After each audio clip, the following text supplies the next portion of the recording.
Hello दोस्तों, कैसे हैं आप सब। स्वागत है आप सभी का कॉमिक वर्ल्ड चैनल पर। तो चलिए दोस्तों, आज हम शुरू करने जा रहे हैं महानागायन सीरीज़ का अगला खंड, रक्त पर्व।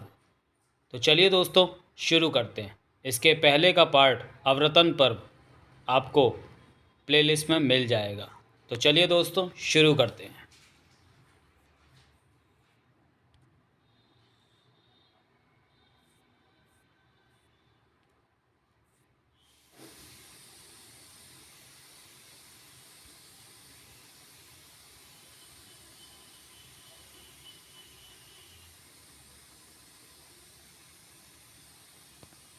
अरे ये क्या है, अद्भुत। मुझे पता था, पर फिर भी इसकी भव्यता, इसकी शक्ति मूल क्षेत्र से देखने से ही पृथ्वी पर घटने वाले हर घटनाक्रम का केंद्र लग रहा है। पर क्या इनको पता है कि इनका नया राजा आने वाला है? राजा मात्र नागदीप का होता है विशाला, और उसका कर्तव्य मूल क्षेत्र की सुरक्षा मात्र है। मूल क्षेत्र नियमों पर चलता है, उसका अपना विधान है। नागदीप का राजा इसमें दखल नहीं देता। ये बदलेगा, नए राजा के साथ कुछ तो बदलेगा। फिर तुम तो हो ही मार्गदर्शन के लिए।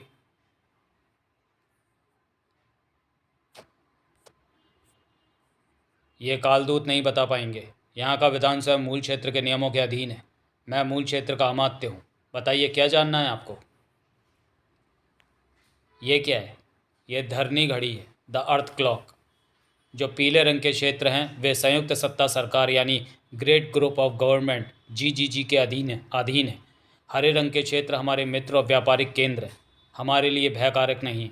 और ये लाल क्षेत्र, ये क्षेत्र अन्य शक्तियों के अधीन है। ये सबसे बड़ा क्षेत्र महाद्वीप नगर गमत है। इसमें पहले लगभग 300 देश थे, अब सब एक देश है, भीषण भैरव के अधीन। भीषण भैरव अपराजित, अति क्रूर और मल्ल युद्ध में प्रवीण है। यह हमारे लिए सबसे बड़ा शत्रु है। काली शक्तियों के पृथ्वी से जाने के बाद भी ये अभी तक उनके संपर्क में है। इन लाल बल्बों के बीच में ये सफ़ेद बल्ब कैसे हैं? फ्यूज हो गए हैं क्या? नहीं, श्वेत हमारे उन एजेंटों के रंग हैं जो इच्छाधारी नाग हैं और मित्र तथा शत्रु देशों में अपनी पहचान छुपाकर रहते हैं और हम तक आवश्यक जानकारियां पहुंचाते हैं। और मगर ये पकड़े गए तो मित्र देश में राजनयिक दबाव काम कर जाता है, परंतु शत्रु देश में मृत्यु ही एकमात्र अंत है। तो गमत में हमारा मात्र एक ही एजेंट है। जी।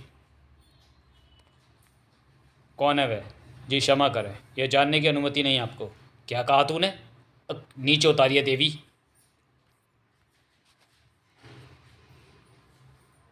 मत दे मुझे उत्तर, पर जो नागदीप का नया राजा बनेगा उसको तो उत्तर देगा ना। प्रतीक्षा कर। नया राजा? ये कौन आ गया? आसार अच्छे नज़र नहीं आ रहे हैं। अब क्या विपरीत विष वाले हम पर राज करेंगे? कालदूत चुप क्यों है? ऐसी घोषणा तो सभा बुलाकर उत्तम मुहूर्त में की जाती है। फिलहाल तो मुझे गमत के एजेंट पॉइजन 96 की चिंता होने लगी है। 4 दिनों से उसका कोई सिग्नल तक नहीं मिला। अब हम क्या कर सकते हैं? पिछली सूचनाओं के अनुसार वह किसी अत्यंत खास और गुप्त सूचना के एकदम करीब था, पर वह सूचना हम तक पहुंचने से पहले ही हमारा उससे संपर्क कट गया था। बस उम्मीद है कि वह अब तक जीवित हो। मगर चिंता मत करो, वह एजेंट हमारे सर्वोत्तम में से एक है। 50 की खूंखार भीड़ को अकेला चीर सकता है, रूप बदल सकता है और वायु मार्ग भी ले सकता है। लेकिन अगर वह पकड़ा गया तो मूल क्षेत्र का रहस्य भी उजागर हो जाएगा। तो अब क्या करें? गमत में वही जिंदा रह सकता है जो दूसरों की जान ले सके। क्रूरता वहाँ का मूल शब्द है। क्रूरता को क्रूरता ही मारेगी। रेस्क्यू एजेंट ने काम शुरू कर दिया। वही भेजेगा किसी को मदद के लिए, बस उससे पहले कोई उसे ढूंढ ना ले। अकेला है हैंडसम? भीषण भैरव ने उसके पर्सनल सेंटर में घुसने वाले पर 100 करोड़ का इनाम रख दिया है। मेरे दोस्त आ सकते हैं कभी भी। दोस्त? Naughty naughty. कितने दोस्त हैं? चल, मिरमा देख लेगी सबको। तेरा फ्लैट या मेरा फ्लैट? ओह, यही तेरे दोस्त हैं? नहीं, शायद तेरे दोस्त हैं। यही है। इसके शरीर पर महामहिम के कक्ष की अल्ट्रावायलेट धूल चिपकी हुई है। Oh my God, oh my God, ये कौन है? ये महामहिम के पर्सनल सेंटर में हुई सेंधमारी का अपराधी है। 100 करोड़ की गड्डी भरा सूटकेस है। था। बस 1-2 लाख मुझे दे देना, सिर्फ ध्यान बटाने के। 2 लाख? चल ठीक है, लेकिन मुझे पैसे मिलने के बाद। फड़ाक। इसको जिंदा पकड़ने का आदेश अगर ना होता तो काम आसान हो जाता। थम। पर मेरे सारे आदमी एक्सपर्ट फाइटर्स हैं, जल्दी ही काम खत्म हो जाएगा। हो गया। तू तो एक्सपर्ट भी है और फास्ट भी है, 15 सेकंड में काम तमाम। तेरी हड्डी के टुकड़े करने में मज़ा आएगा, पर घबरा मत, टूटी हड्डी तेरे शरीर के अंदर ही रहेगी, तुझे मरने नहीं दूंगा मैं। तू पे ऑर्डर है 100 करोड़ का। भड़ाक था। ये गमत है, यहाँ का मामूली नागरिक भी मल्ल युद्ध में एक्सपर्ट होता है, उनको चित करना मामूली बात नहीं है। तू भी एक्सपर्ट है, पर आ, अब क्रशर को चित करके दिखा। था, लेकिन उसके लिए था तुमको पहले अपने होश धड़ाक को संभाल कर रखना होगा। रख पाएगा? भड़ाक रख पाएगा। हो गया तेरा काम खत्म। सत्य वचन, तेरा काम खत्म। तू अभी भी होश में? असंभव, तुझे जिंदा पकड़ने की कोशिश आत्मघाती होगी। अब तेरी लाश नहीं, तेरे चीथड़े बड़ा थैला जाएगा महामहिम के पास। आह, तुझ पर श्रेडर बीम असर बेअसर रही, इसे तो कोई बैरियर भी रोक नहीं सकता। सब मिलावटी आ रहा है आजकल भाई। तू शायद गलती से अपने बच्चे की लेज़र आई वाली गन उठा लाया। सो जा। चटाक। तूने अपने मेरे 2 लाख भी गंवा दिए गधे। चुप मूर्ख औरत, देखने दे मुझे कि श्रेडर बीम से बचने वाला ये कौन? ओ गॉड, ये तो एक नाग है। डेड टीयर, मैं क्रशर, तेरा इच्छाधारी नागों को कुचलने का सपना पूरा हो गया। मुझे तेरा शिकार मिल गया। मेघमाला मोड़ पर आ जा। उसका सपना पूरा हो गया। तू सपना देखना शुरू कर ले, अनंत काल तक देखना। जैप। रुक जाओ रास्टर, मेरे साथ आओ। तुम मेरा नाम कैसे जानती हो? कौन हो तुम? कॉली 671। और मैं तुम्हारे बारे में बहुत कुछ जानती हूँ। जब तुम भीषण भैरव के पर्सनल सेंटर में घुसे थे, तब मैं भी वहीं पर थी। 15 दिनों से घुसने का रास्ता ढूंढ रही थी, पर तुम ना जाने किस रास्ते से अंदर जा घुसी। मुझे पता था कि अंदर जाते ही घुसपैठिया रेडियो एक्टिव डस्ट से नहा जाएगा। मैं उसी से बचने के लिए रास्ता तलाश कर रही थी, पर तब तक तुम अंदर होकर बाहर आ चुके थे। उसके बाद तुम गायब हो गए। गमत में तुमको ढूंढना रेगिस्तान में सुई ढूंढने जैसा था। मैंने राज्य के ही आदमियों को फंसाया और सरकारी साधनों की मदद से क्रशर तुमको ढूंढते ढूंढते मुझे तुम तक ले आया। तो तुम उसी क्रशर के साथ हो, मैं जानता था। क्रशर का काम खत्म, क्रशर खत्म। मैं भीषण भैरव की दुश्मन हूँ। हमारी एंटी आर्मी गमत को भीषण भैरव से मुक्त कराना चाहती है। शुभकामनाएं, इससे ज़्यादा मैं भला और क्या दे सकता हूँ? वह जानकारी जो तुमने भीषण भैरव के पर्सनल डेटा बैंक से चुराई है, तुम वैसे भी उसे लेकर गमत से बाहर नहीं जा सकते, लेकिन उस जानकारी से मैं तुम्हारा काम कर सकती हूँ। भीषण भैरव को मार सकती हूँ। मैं गमत से बाहर बहुत आसानी से निकल जाऊँगा। तुम जानती नहीं मैं कौन हूँ। मैं जानती हूँ तुम नाग हो। अब तक पूरा गमत ये बात जान चुका होगा। क्रशर ने तुमको पहचान कर सबको मैसेज दे दिया है। अब मुझे सच्चाई बताने के लिए तुम्हारे पास 4 पल हैं, क्योंकि 4 पल बाद तुम उस मोड़ पर होगे जहाँ पर तुम्हारी प्रतीक्षा कर रहा है।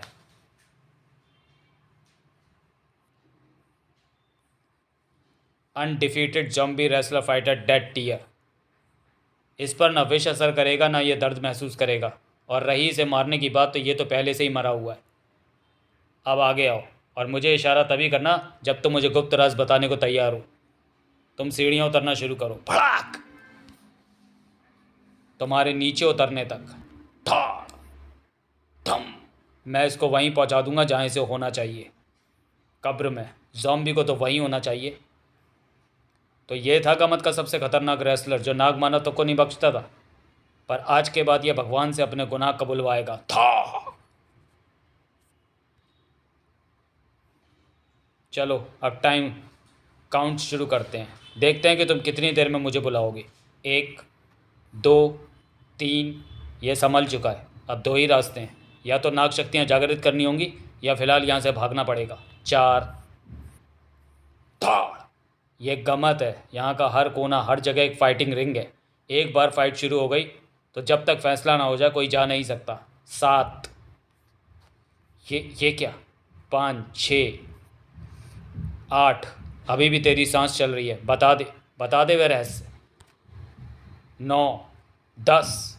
इस पर कोई वार असर नहीं करेगा। नाग रूप प्रकट हो रहा है, मृत्यु शायद निकट है। यह रहस्य मेरे साथ परलोक नहीं जाना चाहिए, बता देना चाहिए। रहस्य पर यह लड़की झूठ बोल रही हो तो? तू कौन है बाइकर? हट जा, यह फाइटिंग रिंग है। जा, इसे छोड़ कर जा। जाऊंगा, पर इसके साथ जो मुझे मिलता है मेरा हो जाता है, फिर वह कहीं नहीं जाता। अगर तू इससे बाहर नहीं गया तो ये रिंग प्रोटेक्टर गार्ड्स तुझे। आइवान, उखाड़ दो। ज़मीन से हो गए इन रोबोट प्रोटेक्टर गार्ड्स को। ये गए गार्ड्स।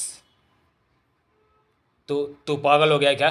तूने गमत का सबसे बड़ा अपराध किया है। मृत्युदंड मिलेगा तुझे, और वह दूंगा मैं। पर इतना साहस दिखाने वाला तू है कौन? कहाँ से आया है? Bar code 203 from Madagascar. Madagascar? वह तो काला पानी है। वह महाद्वीप तो दुनिया भर की जेल है, यानी तुम कैदी हो। ये तेरा दुनिया का एग्जिट पास है, वहीं से तो निकलना है मुझे, और ये नाग मेरा एग्जिट पास है। देख अपने चारों तरफ, अब या तो फाइट खत्म होगी या तू तू टूरिस्ट है। गमत में फाइट रिंग कभी नहीं टूटता। एक जाएगा तो दूसरा आएगा, मेरा ज़ॉम्बी रिंग। तू सिर्फ मेक डॉग्स के दम पर ज़ॉम्बी टेड टियर को चुनौती दे रहा है ना? तो देखा, हम भी एक नहीं कई हैं। सभी के सभी रेसलर ज़ॉम्बी हैं। जब मुझे 50 शख्स घेर लेते हैं तो मैं 50 से लड़ने में समय ख़राब नहीं करता। एक को चुन लेता हूँ, फिर उसे 50 जितना मारता हूँ। बाकी 49 इंसान हैं या ज़ॉम्बी सब भाग जाते हैं। मेरा वह एक शिकार है, तू। तू मुझे तू तुझे मैं जानता हूँ। तू डोगा है। मुझे मुझे तेरे से नहीं लड़ना। लड़ाई खत्म। अभी फाइटिंग रिंग मौजूद है और नतीजा अभी हुआ नहीं है। मुझे ना दर्द होगा, ना मेरा एक भी कतरा निकलेगा, पर तेरे खून के पनाले बहेंगे।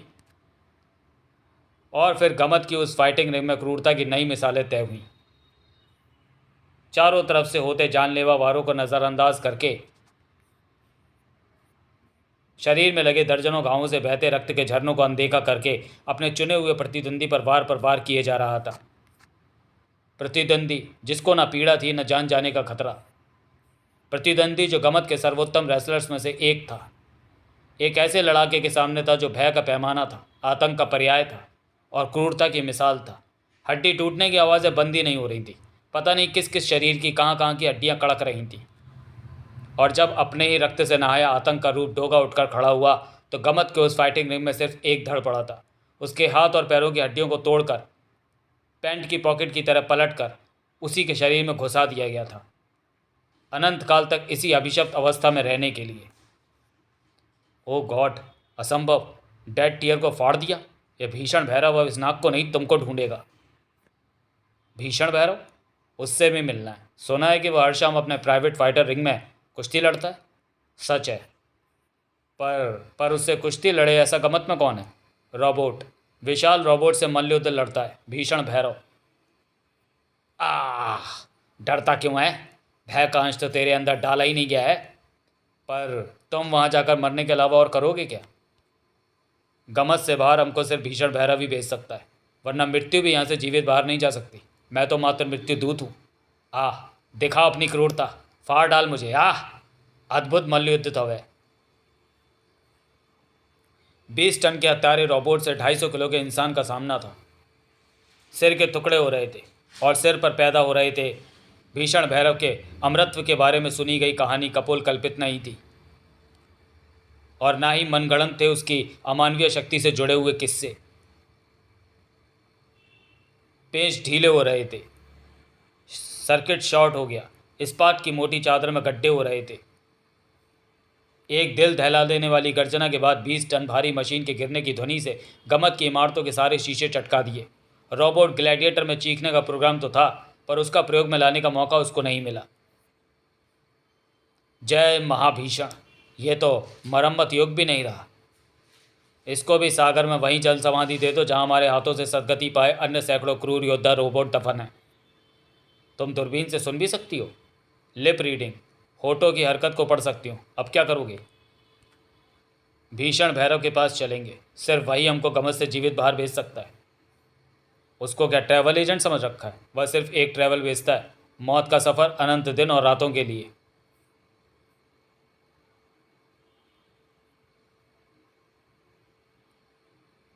हमारी सहायता वही करेगा। बस हमको इस योद्धा रोबोट की अंतिम क्रिया तक इंतज़ार करना होगा, क्योंकि हम उसके अंदर होंगे। भीषण भैरव से हम फिर कभी मिलेंगे, कुछ महीनों या कुछ वर्षों बाद, जब हम वापस गमत में आएंगे। ब्रिलियंट। जब तुमने कहा था कि भीषण भैरव ही हमको गमत से बाहर भेज सकता है, तो मुझे लगा था कि मैं भीषण भैरव की कनपट्टी पर गन रखकर उससे ये काम कराऊंगा। पर अब हम यहाँ से कहाँ जाएंगे? हर तरफ हज़ारों मील तक समुद्र है।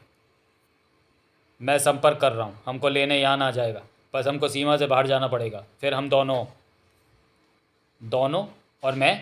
तुम्हारा क्या, तुम्हारा तो घर है कमत, वापस चली जाओ, हमारे पीछे क्यों लगी हो? भीषण भैरव के अमृतत्व का रहस्य जाने बगैर मैं वापस गई तो बचूंगी नहीं। वैसे भी मेरी मदद के बगैर तुम लोग यहाँ तक पहुँच भी नहीं पाते। डोगा ने कहा, दो ही जाएंगे तो दो ही जाएंगे, मैं नहीं जा पाऊँगा। हम एजेंट परास्त होने के बाद जीवित नहीं रहते, हमारा अवसाद ही हमारा विष बन जाता है। मैं शायद यंत्र आने तक भी नहीं बचूंगा। तो मेरा क्या होगा? मैं तो आया ही था यह मानकर कि तू मेरा मेडागास्कर का गेट पास बनेगा। मरना नहीं, वरना कसम से मार डालूंगा। कम से कम ऐसे तो मत कर, उस सीक्रेट को तो हमें बताकर मार। लो, इस पर मैंने पूरा रहस्य लिख दिया है। इस कोड भाषा को सिर्फ वही पढ़ सकता है जिसने तुमको मेरे लिए भेजा है। पर जल्दी करना, 3 घंटे बाद ये यंत्र स्वतः नष्ट हो जाएगा। विदा। ओ मत उफ। ये तो गया और जाते जाते एक पहेली और खड़ी कर गया। हमारे पास जानकारी है पर नहीं है। इसकी मौत मेरे लिए मुसीबत पैदा कर गई। अब ये ना समझ लिया जाए कि मैंने इनको मार डाला। वह साबित करना मुझ पर छोड़ दो। मैं इससे रहस्य उगलवाने के चक्कर में इसकी तब से लगातार रिकॉर्डिंग कर रही थी, पर वह सबूत पाने के लिए तुमको यह रहस्य पता चलते ही मेरे साथ शेयर करना होगा। पर तुम्हारे जैसा कुख्यात इंसान इस चक्कर में कैसे फंस गया? मेडागास्कर प्रिजन आइलैंड में मैं एक डॉन का पीछा करता हुआ पहुंचा था, पर वहाँ वह नहीं था। मेडागास्कर में घुसना आसान था, निकलना असंभव। मैं एग्ज़िट के तरीके ढूंढ रहा था। तभी मुंबई से मेयर ने मुझे ढूंढने के लिए मेडागास्कर के जेल चीफ से संपर्क किया। उन्होंने बताया कि ये नाग मानव मुंबई के पुलिस कमिश्नर को काटकर गमत भाग गया है और मुंबई पुलिस इस नाग मानव को गमत से वापस लाना चाहती थी। अब मुझे मेयर से एक जवाब चाहिए। बदले में तुम्हें क्या ऑफ़र दिया गया? मेडागास्कर आइलैंड प्रिजन में बंद एक हत्यारा। क्यों मत पूछना। मेयर से क्या जवाब चाहिए तुमको? पहले एक था, अब दो हैं। दो? हाँ, पहला तो ये कि वह मेयर इस नागमानव की गुप्त भाषा कैसे पढ़ सकता है, और दूसरा ये कि मुझसे झूठ क्यों कहा गया कि इसने कमिश्नर को मारा, क्योंकि उस कमिश्नर को तो मैंने मारा था। अब तुम जिंदगी भर निश्चित नहीं बैठ सकते।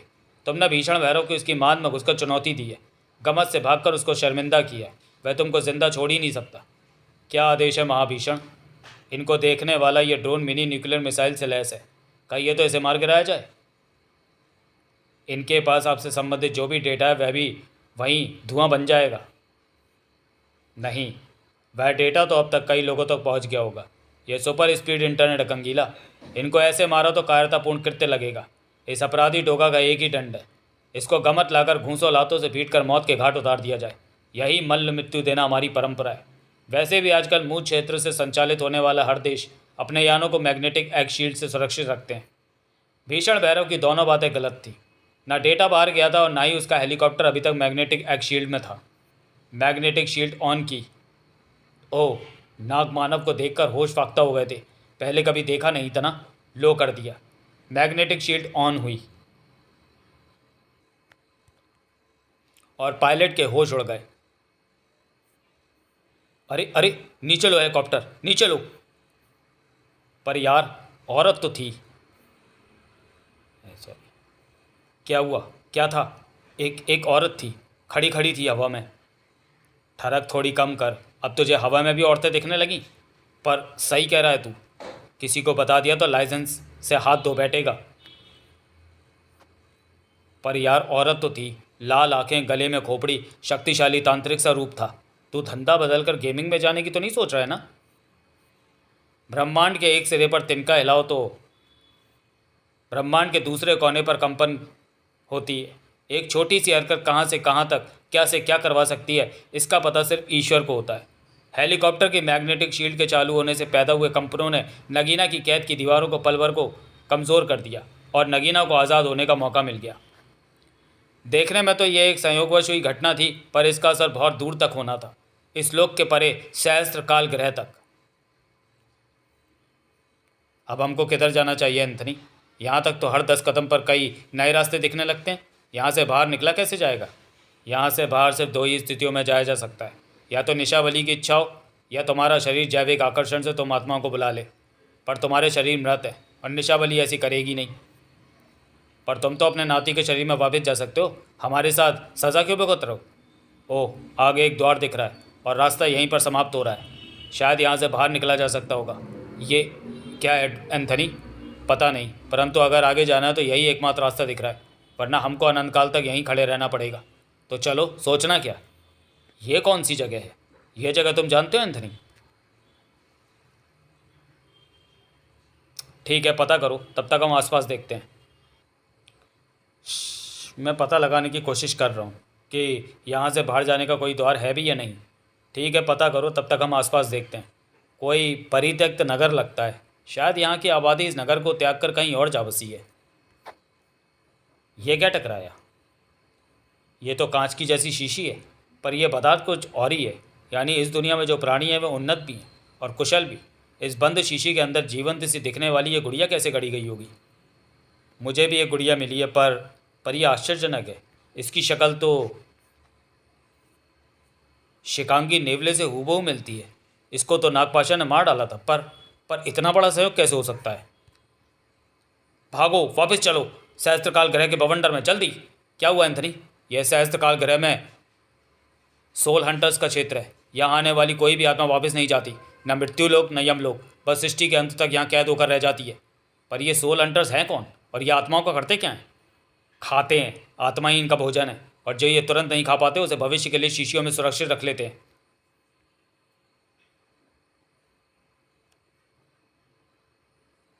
Black cat? क्या? मैं वापस सहस्त्रकाल ग्रह में नहीं जाऊंगा एंथनी, अभी नहीं। ये ऋचा की ब्लैक कैट की आत्मा है। ऋचा जैसी सैकड़ों आत्माएं बंदी हैं यहाँ। तुम लोग जाओ, अगर गया तो यहाँ से जाने वाली आखिरी आत्मा मेरी होगी। आत्मा हो तुम, तुम्हारे पास कोई शक्ति नहीं है। तुम सब मिलकर एक सोल हंटर को भी नहीं रोक सकते, और यहाँ पर तो लाखों सोल हंटर्स हैं। ये अच्छा टाइम पास है। सहस्त्रकाल ग्रह में तो मैं बोर हो गया था, अब कुछ ऊर्जा आएगी। हम सब तुम्हारे साथ है ध्रुव, जाएंगे तो सब, वरना कोई नहीं। अब तुम लोगों ने ठान ही लिया है तो मैं तुम्हारे निर्णय के साथ हूँ, पर याद रखना, ये वो जगह है जहाँ पर आत्मा का सफ़र रुकता नहीं है, बल्कि आत्मा का अस्तित्व ही समाप्त हो जाता है। लो आ गए हमारे शिकारी, सोल हंटर्स। ब्रह्मांड के रक्षकों की आत्माएं अब अपने अस्तित्व से हाथ धोने वाली थीं, क्योंकि उनको अपने दुश्मन के बारे में कुछ नहीं पता था, और सोल हंटर्स को उनके बारे में सब पता था। ये लड़ाई नहीं थी, ये संहार था।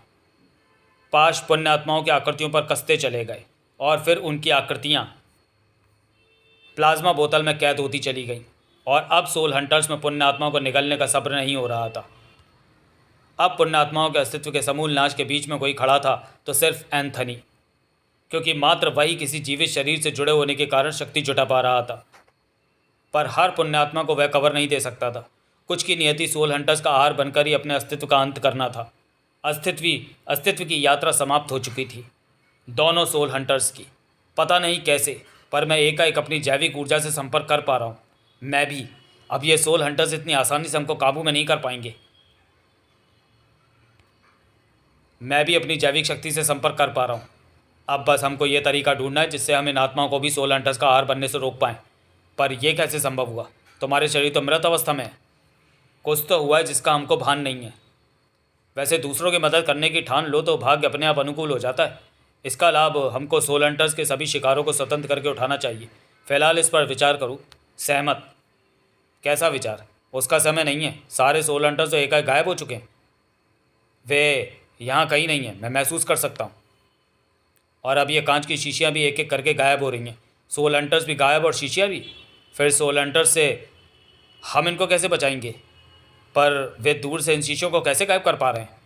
पता नहीं। मैं बस इतना जान पाया हूँ कि ये शीशियाँ नहीं हैं, प्लाज्मा पाउच हैं। हर प्लाज्मा अलग है। यानी ये सोल हंटर्स प्लाज्मा से ही अपने अपने शिकारों को पहचान सकते हैं, और प्लाज्मा के संपर्क के कारण ही ये अपने अपने शिकारों को खींच सकते हैं। यानी वे किसी तरह इन प्लाज्मा पाउचों से जुड़े हुए हैं। फिर तो हम समस्या खड़ी कर सकते हैं, या कहो गिरा सकते हैं। जिंगालू सुनो। अगले ही पल जिंगालू के आत्मिक बल ने भारी वजनों को प्लाज्मा पाउचों के विशाल ढेर पर लापटका। इधर प्लाज्मा ढेर पर काफ़ी चोट पड़ी, और उधर उन अनगिनत प्लाज्मा पाउचों से जुड़े सोल हंटर्स चीख उठे। ये सामने आ गए। इससे पहले कि ये कोई और चाल चलें, टूट पड़ो इन पर। इनको सिर्फ बेबस आत्माओं का शिकार करने की ही आदत है, लेकिन जैविक शक्ति से जुड़े हमारी जैसी आत्माओं के स्पर्श से ही ये नष्ट हुए जा रहे हैं, और इनके साथ इनके बनाए प्लाज्मा पाउच भी नष्ट हो रहे हैं। आत्माएं आज़ाद हो रही हैं, पर यह संख्या में बहुत अधिक है, और अगर इन्होंने इन आत्माओं का भक्षण करना शुरू कर दिया तो ये शक्ति पाने लगेंगे। इनमें से कई सारे तो पहले ही प्लाज्मा पाउच में कैद आत्माओं को खींचकर उनका भक्षण कर रहे हैं। हम संख्या में कम हैं, इस गति से भी इनके 10% को भी नष्ट नहीं कर पाएंगे। फिर ये धीरे धीरे ऊर्जा पाकर हम पर हावी हो जाएंगे। काश हम भी असंख्य होते। हम नहीं हैं, पर नागराज है ना, उसकी जैविक शक्तियों में असंख्य नाग भी शामिल हैं, और जैविक शक्ति युक्त हर नाग आत्मा में सोल हंटर्स को फाड़ने की शक्ति है। सोल हंटर तेजी से नष्ट होने लगे और इनके द्वारा बंदी बनाई गई आत्माएं तेजी से आज़ाद होने लगी, और आत्मा का आत्मा से मिलन हुआ। किताबी शब्दों में तो यह कई बार बयां हो चुका है, पर आज ये वास्तविकता थी। इहलोक के परे दो आत्माएं एक दूसरे को अपलक निहार रही थीं, पर मिलन के साथ विछोह भी आता अवश्य है। चलो ध्रुव, समय कम है। जब तक शारीरिक शक्तियों से तुम पुण्य आत्माओं का संपर्क है, तब तक हमें मर्त्यलोक का रास्ता तय कर लेना चाहिए। ब्लैक कैट के कारण ही इतनी आत्माओं का अस्तित्व नष्ट होने से बचा है ध्रुव। अब तुम ये नहीं सोचोगे कि ब्लैक कैट के लिए तुम कभी कुछ कर नहीं पाए। अभी तो जनता ने अलंध्या को जीतने के लिए तुम सबका सम्मान भी नहीं किया है। उनको अब मौका मिलेगा, क्योंकि अब हमको बीच में रोक सकने वाला कोई नहीं है। देखना, तुम्हारे जीवित होते ही पूरी दुनिया हिल उठेगी। वे आ रहे हैं। कौन? पुण्य आत्माएं। लेकिन अभी इनके शरीर के अंदर के विषाणु पूरी तरह गए नहीं हैं। इनमें आश्चर्यजनक बदलाव तो हुए हैं, परंतु ये शरीर अभी भी इन्फेक्टेड है। जैसे जैसे ब्रह्मांड रक्षक अपनी शक्तियां पा रहे थे, वैसे वैसे तंत्र शक्तियों से क्षति हुए उनके शरीर स्वस्थ होते जा रहे थे। हमें और समय चाहिए। नगीना द्वारा खींची गई शक्तियां जैसे जैसे वापस हो रही थीं, ब्रह्मांड रक्षकों के शरीर ज़ॉम्बी संक्रमण पर नियंत्रण पाते जा रहे थे। पर अभी तो खतरा मौजूद था और वास्तविक था। ओ, ये अग्नि स्तंभ क्या है? ये तो इन शरीरों को खाक कर देगा। मात्र पल भर का समय था। भयंकर अग्नि और ज्वलनशील शरीरों के संपर्क में इसको कोई रोक नहीं सकता था, सिवाय जयम के। शाबाश जयम, तुमने दिमाग से काम लिया, वरना पर यह अग्नि स्तंभ छोड़ा किसने था? देखने से तो ये दैवीय लग रहा था। दैवीय ही समझो। विनाश हमारा कार्य है, परंतु मात्र दुष्ट आत्माओं का। और ये पुण्यात्माएं अगर जी उठी तो इनसे इतनी दुष्ट आत्माएं पैदा होंगी कि हम युगों तक उसे समाप्त नहीं कर पाएंगे। इनको अभी और यहीं समाप्त कर देना ही श्रेष्ठ उपाय है। एक मिनट, तुमको गलत सूचना मिली है शक्ति। ये शरीर तेजी से ज़ॉम्बी विषाणु पर काबू पा रहे हैं। ये कुछ ही देर में पूर्ण स्वस्थ हो जाएंगे। तो चलिए दोस्तों, वीडियो को यहीं समाप्त करते हैं और मिलते हैं रक्त पर्व के दूसरे और अंतिम भाग में अगले वीडियो में। तब तक के लिए धन्यवाद।